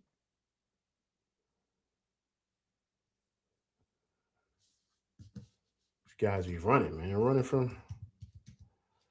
Okay. Because the Piston stuff is up. I'm looking right now. I see the Piston stuff is up.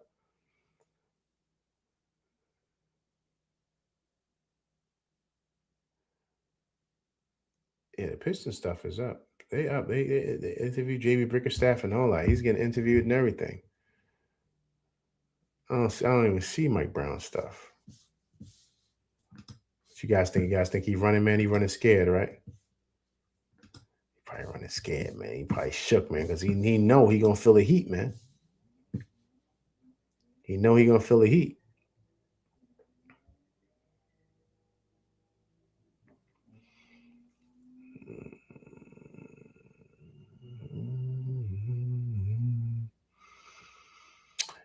guys. I'm trying to find it, man. I don't see it anywhere. They haven't released it yet. The game's been over for the last couple of hours. But the Pistons have talked and all this other stuff. You would think the Knicks would have talked right after. They haven't talked. I don't see it anywhere. Hopefully they'll bring it up. Okay, let me go.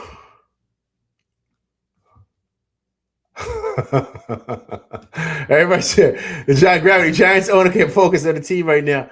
Yo, listen, man, he got some health stuff going on, man. God bless him, man. I mean, that's there's nothing to joke around about and play about. He got to focus on that, Gravity. He should let whoever is more in tune in that office there focus on that. You know what I'm saying?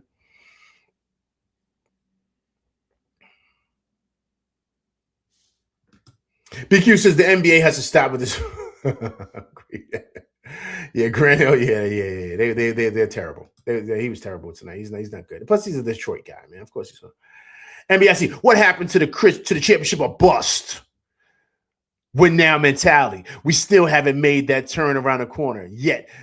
Them D boys showed us how to build a young team with a superstar. Look at that. The NBIC coming through with heat. NBIC is back, dropping his heat rocks. Let it be known the Knicks stink. NBIC, I appreciate you coming through Rock with LV Live tonight, man. Oh, Eric Green said the Giants brought back the GM because they feel like it's a coach problem, not a roster problem. I disagree. We had Eric Green, listen, man, I totally agree, man. I totally agree. You know, but I do think that the Mara thing, what's going on with him personally, I think that plays a role.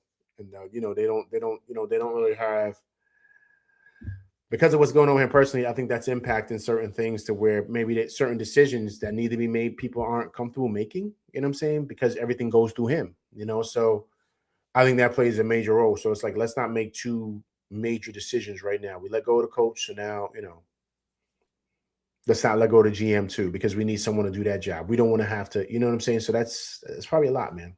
I'm just throwing things out there, man, and kind of figure it out, because honestly, Eric Green, it makes no sense still. Even with that breakdown I just gave, it still makes no sense. Tony says, LV, man, real quick, the Celtics are without Tatum and no Holiday and KP, and they are one game behind us. Coaching matters, but is Boston better than us? Listen, man, because of the coach, yeah, Tony. Coaching matters, Tony. That guys, why do you think I was beefing the way I was earlier? And I'm trying to tell you, this guy, I don't know, man, but listen, this guy, I'm telling you, Matt Barnes said what he said for a reason. I keep on bringing that up, but that matters. You see what Missoula's doing with that crew, man? And they ain't got nobody. But why are they able to win? You got to have a good guy behind the helm. He's got to know how to press the right buttons and know how to motivate these guys, know how to bring certain guys in. There was times I heard Missoula say, was it Missoula? No, it wasn't Missoula. It was on Jason Tatum. I told you guys this, right? When it was what's the show that comes on Netflix, right? Starting Five or whatever the case may be. Well, the year before, Tatum was on there. And Tatum talked about how Missoula will be in his face like, yo, my man, what are you doing? You don't came down and took like 5 shots. There's other people open in the corner. What are you doing? And he said Missoula holds him accountable. So he's saying, all right, it's cool that you did that. You know what I'm saying? That's cool. That's great. But I wanted this. I wanted that. And he would hit Tatum in the chest. Tatum would be like, all right, I got you. And he would fix it. Leadership is big, guys. Leadership is big, and it comes from the top guy. It doesn't come from the players. It does come from the players. Let me correct that. It does. But the blueprint of what you guys are going to be comes from the head guy. It comes from him. And he sets the tone for what the expectations are. And if you got a player coach in there, lets guys do what they want to do, that never works. That never works. Never. Because there's an expectation there with that player, with that coach, excuse me. And if guys don't meet that, there's gonna be hell to pay. Like, you know what I mean? Like, and guys know that. So there's a little type of fear there. Because remember Coach Pop, right? Steven Jackson would talk about it. He said, yo, there was times, him and Danny Green said the same thing. They said there was times with Coach Pop, he didn't like what they was doing. He would cut them. He would cut them from the team.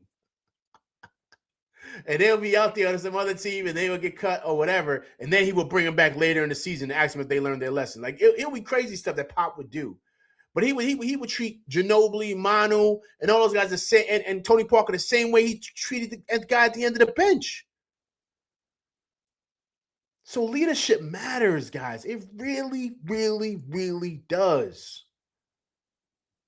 There's an expectation down there with the Heat culture. That's why they're always winning. With Spo, but Spo is coming from Pat Riley. That Heat culture thing's a real thing. They come in there, they got to be a certain type of weight. If they're not that type of weight, they're getting cut. Like it's certain things that they do down there that's totally, totally different from everybody else. That's why a lot of people don't want to go down there, because Pat Riley's got an expectation.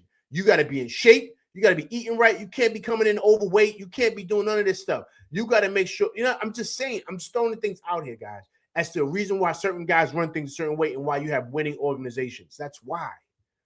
It's all about leadership, man. And that don't come from the players. That comes from the top down.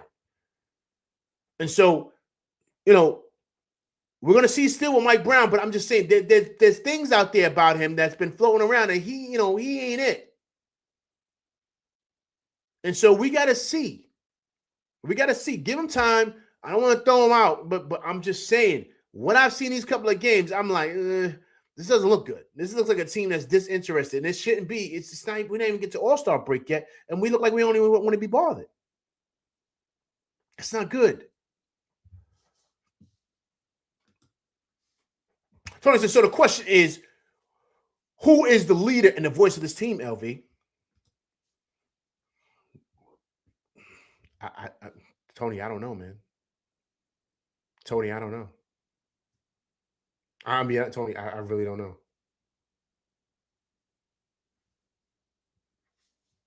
I don't know, Tony. Tony says, how is the starting five and a bench player? How we this starting five and a bench player is our second leading scorer tonight. That's horrible. Oh yeah, with Deuce, right? Yeah.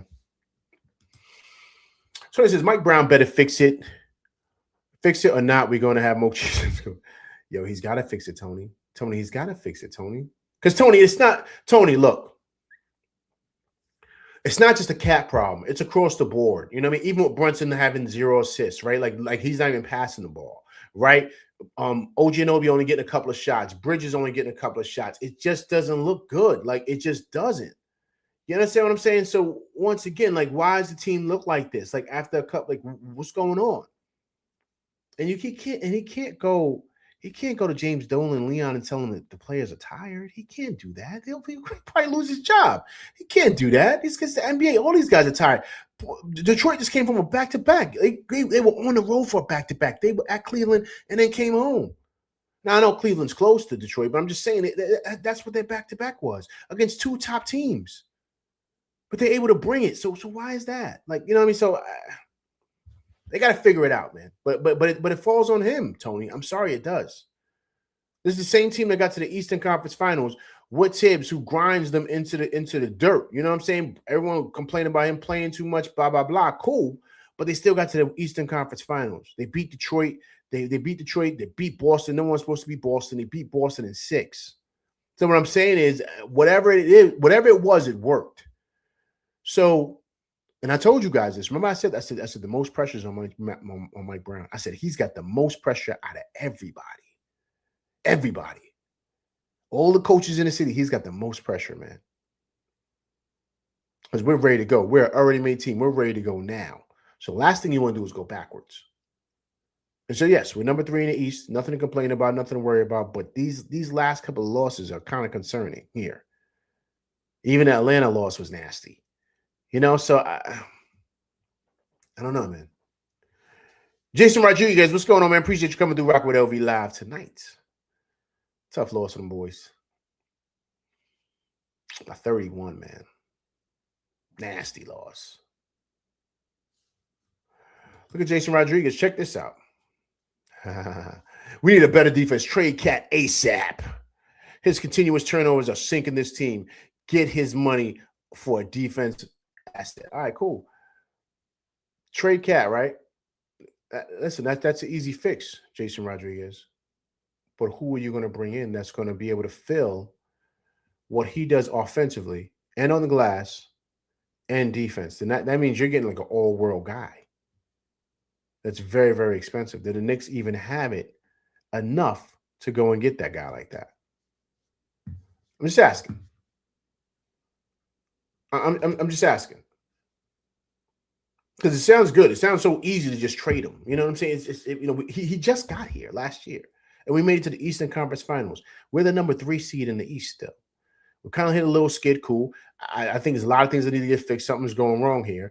But there's no way you should trade. We just made it to the Eastern Conference Finals with this guy. This guy was second team All NBA last year. You just give him up like that easy? There's no way. Tony said, "There's no way we should be a number 3 seed. It's just ridiculous. If I'm Dolan, I would clean house tonight. Fire Brown and the tight coach time for Leon Rose." Tony wants to get rid. Everybody wants to get rid of everybody.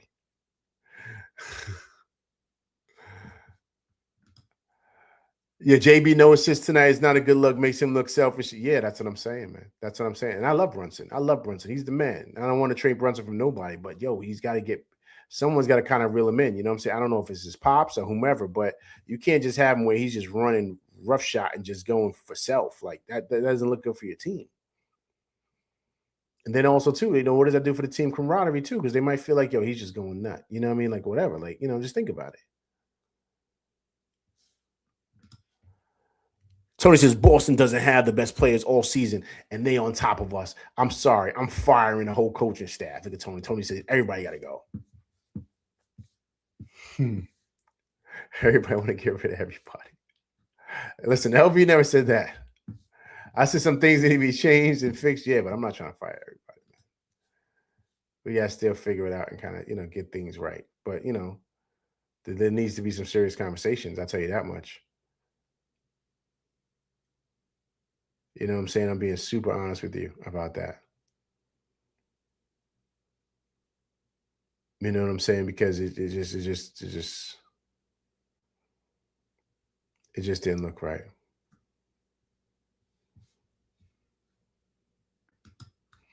Tonight. I'm waiting for them. I'm trying to wait around for this Mike Brown interview, man. He's hiding, man. He's hiding. I don't see anything up here. I'm looking around for it.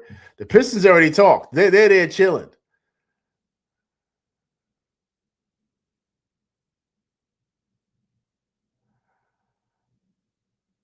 Okay, so it looks.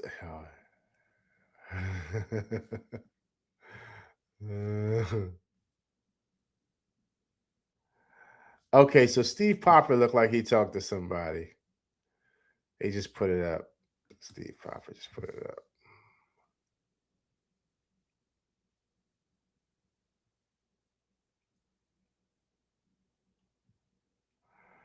Yeah, I'm sorry, guys. I'm pausing. I'm trying to see if I can find this for you guys. Steve Popper said Deuce asked.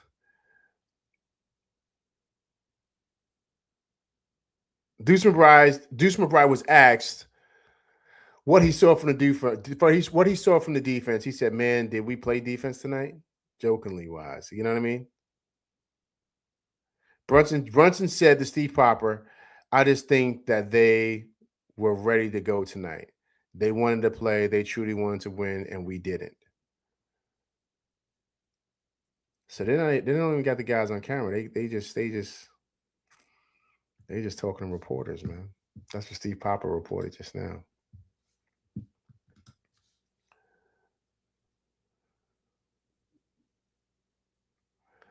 Yeah, I mean, these guys aren't. Someone wants to talk. It makes sense, though. It makes sense. It makes sense that none of these guys want. It makes sense. Because they know, man. Not so much Brunson, but I mean, I'm sure Mike Brown, he has been interviewed, but I don't know if it's, what I'm saying, if they put it up, you know what I'm saying, just because of what happened, you know what I'm saying, like, what is he going to say? The reporters are tearing a new one, man. And so I'm trying to find it. I'm trying to look around for it and see what was said and what happened tonight.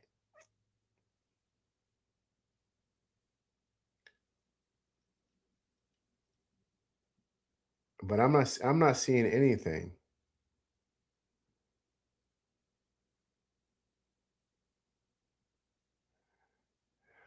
I'm not seeing anything.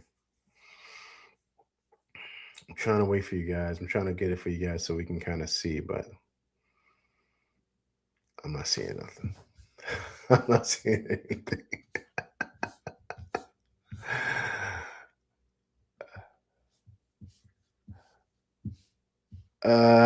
Okay, cool. Let me see what everyone's okay. Tony says our offense is playing like our defense is clueless. We look like we have 5 yaboos on the floor. Agreed, Tony. Tony agreed, man. Agreed, Tony. Where's BKLA? Said worse. We have 3 Franks and 2 Knocks. That's hilarious, Tony. Well, Wiz, that's well played, sir. Well played. BQ says reporter asked Mike Brown how do you feel about what Dolan said in the Dairy event today about the team has to go to the NBA Finals. They asked him that. I think that was earlier, right, BQ? I think that was earlier. I think they asked him that. I think that was right before the game. They talked to him.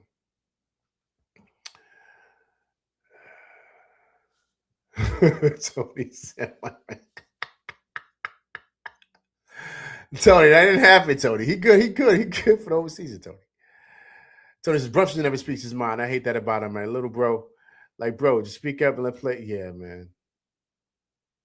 And play aggressive, right? Yeah. Hey, Tony, man, he got to be the politician, man. You know that. You see, the mayor kind of gave him a shout out, man. He's a politician, man. Eric Green says, we eliminated Detroit last year, so you know that they have been looking forward to this game since then. Of course, Eric Green, of course, man. Of course they have, Eric Green, but that's the frustrating part, man. You know what's coming. You already know they coming ready to go, man. But that's my thing. If you know, look, man, it's like a street fight, man. If you know you're going and someone wants to fight you and you kind of got to go, you can't be going and kind of be coddled up in the corner. You got to throw some punches. You got to protect yourself. Like they ain't protect themselves at all. They just got stomped out. There was no fight tonight, man. No fight at all. And I don't know why. That's the biggest question of all of it, Eric Green. Like, why wasn't there? Why no sense of urgency? Just like a little pride. Like, why no pride tonight? That's concerning to me. Like, I'm being honest with you. That's what's concerning to me more than anything. Because still, at the end of the day, we're still players, right? We're still athletes. You still want to compete, right? You still be like, yo, they trying to smoke us tonight. Now, that's not going to happen. We're going to show them that, what happened was the real deal last year. That was the truth. Like, you want to kind of match that. They couldn't match that. And why not? Why did they get punched and didn't punch back? You know what I'm saying? Like that's concerning.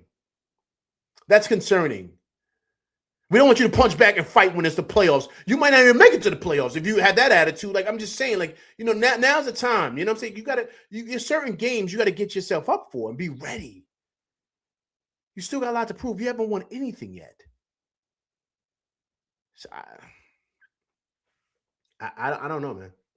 I don't know. That doesn't resonate with me.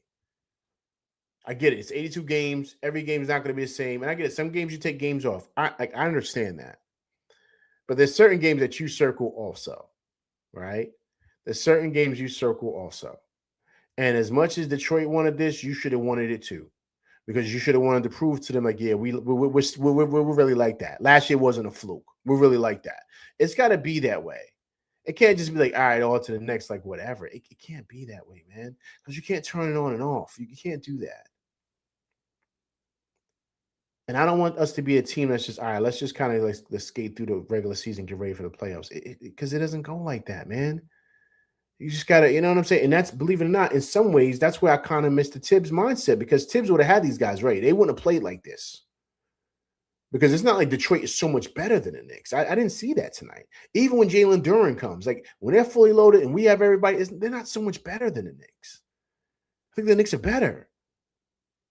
Because technically, they don't have no outside shooting. They shot the hell out the ball today, but they don't really have no good shooters on the team.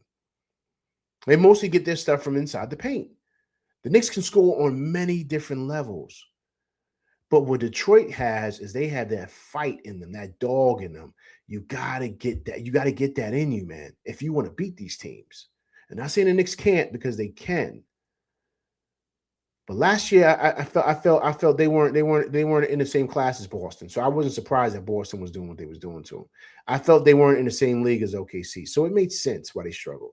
The Cavs had an edge on them just because just offensively, the Cavs were on a different level last year, right? So it seemed like those teams were a step better than the Knicks. It just did.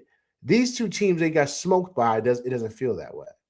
It feel like these teams wanted it more than the Knicks. They went after it and had more fight than the Knicks. Why is that? That's what I'm saying.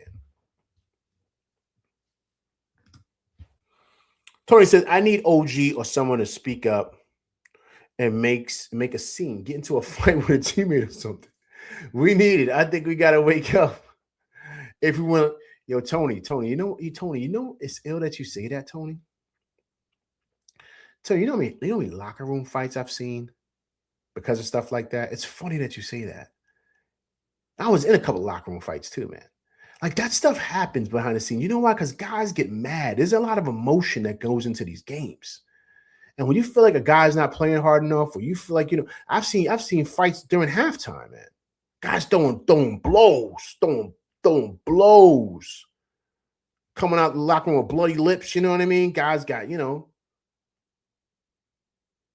little swollen eye. You know what I mean? Like when we win the game, like I've seen that stuff happen. The coaches be ready to fight sometimes. Like coaches are arguing with each other. They ready to fight. Like I've seen it because guys are passionate, man. They want to win. And I'm not saying that's not happening with these guys. I'm not saying it. We saw a little bit of that. Remember when OG and Cat got into it on the bench? Remember against Indiana? We saw a little bit of that then. Like, so I'm not saying that these guys don't have that fight in their belly. I don't want to say that. But it looked different these last couple of games. I don't know why. And so that's just a concern. But Tony, I do agree with you, Tony. I do agree. That stuff is important, man. That stuff is important in that locker room. I'm telling you, it happens like that. It happens all the time. It happens all the time. If anybody's ever been, you know what I'm saying, that's what goes on. Okay, guys, I'm still trying to find this interview, man. I'm still trying to find it. I'm still trying to find it. I think this guy's avoiding stuff, man.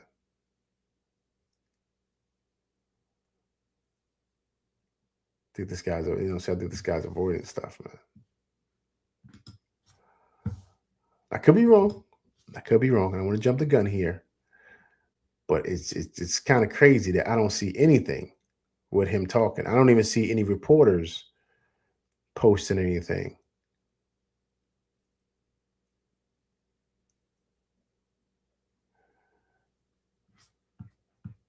And you see guys already posting, right? They said the Knicks had a better record now after 36 games last year than they did this year. You know, all the Tibbs guys are coming out now. All the Tibbs guys are coming out saying the Knicks were better last year on the Tibbs scene. You see all the stuff that's out there now, man. Guys, listen, man. I don't see an interview with this guy anywhere, man. Anywhere. I'm looking all over here. Yeah, he won't run it, man. He won't run it because he know. he know that. And I'm sure stuff's gonna come out later. As you see, that's why I'm pausing so much, man. I apologize. I'm just trying to give you guys this before I go, but see, Elvy's here a little bit longer than I should, man. Just trying to give you guys a little insight into. Let me see. Does he have anything? Let me see if he has anything. James Evans the third. Let me see. Okay, so all right. So he spoke. Okay, so Mike Brown did speak. He spoke to James Edward III about an hour ago, and he said, Mike Brown, it's pretty simple. They just physically kicked our ass. Brown on defense schemes. Everything is on the table right now. And that's it. That's all he has. He don't really have anything else. Yeah, everything's on the table right now. Yeah, everything's on the table right now because you realizing. Because listen, here's the thing, guys. Listen, before I go, let me say this to you guys before I get out of here. Yeah, everything's on the table. You know why? Because this team had a better record last year around this time than they do now. This team is actually on paper better than what they were last year, right? So you got a team that's ready to win now. Like Leon and then Dolan don't look at this as a team that's trying to, right? This is a win now team. So everything better be on the table. I tell you that much. Everything better be on the table because this ain't Sacramento and this ain't Cleveland and this ain't LA. This is different. This is a different beast. And so, you know, he gonna feel the heat, man. And he better figure something out fast. Because if these guys aren't getting it as far as offensively or defensively or whatever, you better make some changes. If they're not getting whatever you're doing out there, whatever you did in Golden State or whatever you did in Sacramento and it ain't working here, you better fix it quick. Because the owner and Leon are not going to want to hear nothing because they were winning last year. They were winning last year. So it better change quick. That's all I'm going to say. All right, guys, listen, let me get up out of here, man. Listen, I appreciate everybody coming through rocking with LV Live. Listen, I appreciate everybody rocking with me through my venting and ranting and screaming. I appreciate you guys being patient with LV, man. I truly, truly do. Please hit that like, share, subscribe button. Hit that like button. Hit that like button, people, all right? Also, too, if it's first time coming through rocking with me, please subscribe to the channel. And also, too, please hit that bell icon to get all notifications on all my shows. Also, too, leave comments because I do respond to comments as well. All right. So, listen, that's my show. I'm LV Live. Listen, I will be back Wednesday to discuss the Los Angeles Clippers game. So please come through and check it out, man. Let's try to get back in the winning column and end this 4-game losing streak. All right. So I will be going live after the game on Wednesday. So please come through and check it out. All right. I'm LV Live, and that's my show, and I'm out of here, people. Peace.